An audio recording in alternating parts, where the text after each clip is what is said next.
ascent to John O'Groats seem difficult, you're about to meet the woman making the coast-to-coast trek even harder. Instead of taking on the traditional endurance trek, Becky Angel is walking more than 800 miles from Lowestoft in Suffolk to Ardnamurchan Lighthouse in Scotland, the easternmost point in Great Britain to the furthest west. Not only will the hike raise money for the mental health charity Mind, Becky also hopes to encourage you to explore the beauty of the British countryside. And Becky joins me now. Thank you so much for coming in. So tell me a little bit about your story to this point and what's brought you here to do this walk. Well, I've always loved travelling, and about 2 years ago I was made redundant. So I decided to explore a bit more of the UK, and I did a little road trip and travelled around all the national parks in the UK. And when I finished, I was kind of like overwhelmed with how beautiful all the national parks are. So I started doing more hiking and stuff. I met a lot of other travel bloggers, one of which Ian, who I'm actually going to be doing the walk with, and he proposed to me a hike furthest easterly point to furthest westerly point. So yeah, so that's kind of how it all came about, really. Wow, I mean, that is quite the mammoth challenge. And of course you're doing this to raise money for charity Mind, which is all to do with helping people with mental health. Is that something that's quite close to your heart? Yeah, I've suffered with mental health in the past. I've had depression quite a few times, and quite severely as well, where I've literally not been able to get out of bed for months and months. And I find now that I use the outdoors kind of as my release.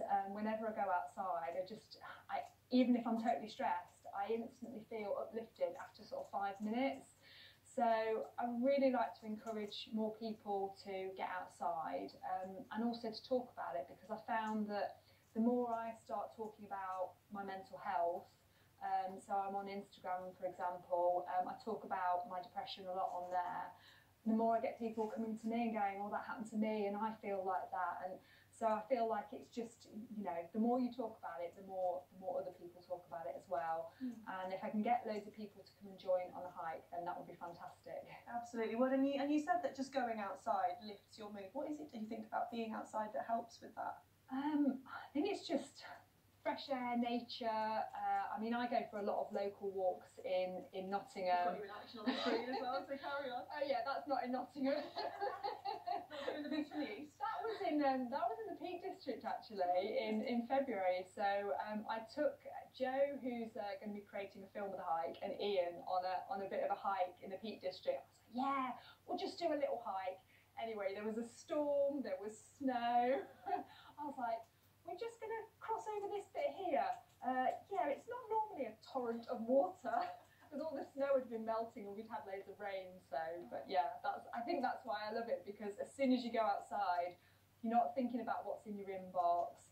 You're not thinking about, you know, oh, I've got to hoover the floor or whatever. You're just going, oh, look, there's snow to go and play in, or, you know, there's like, I love wildlife and nature, so I'm always looking at birds and flowers and plants, and yeah, a total detox, really. And so when is it that you're going to be starting the hike then?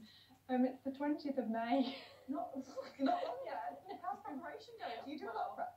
I've done a lot of preparation, and now I'm just in panic mode. So I need to get my gear together and get packed, because I've been doing a lot of training hikes. I've hiked over 600 miles already this year, just in training hikes. So I need to actually get my bag packed and ready, but I keep going off on little hikes, so I keep sort of like using all the equipment, and then I'm like, oh, I need to repack again now. So got to make sure you pack plenty of blister plasters. Yes. I think would be my recommendation. I will definitely be packing lots of those. So if people want to support you, how can people support you on this?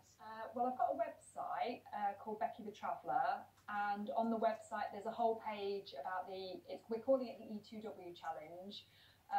We've got a Facebook group. You can join the Facebook group, which is again called E2W challenge. All kinds of ways. Or you can follow me on my own Instagram, which is Becky the Traveller. So yeah. Thank you so much for coming in, and good luck. I'm sure we'll talk to you afterwards.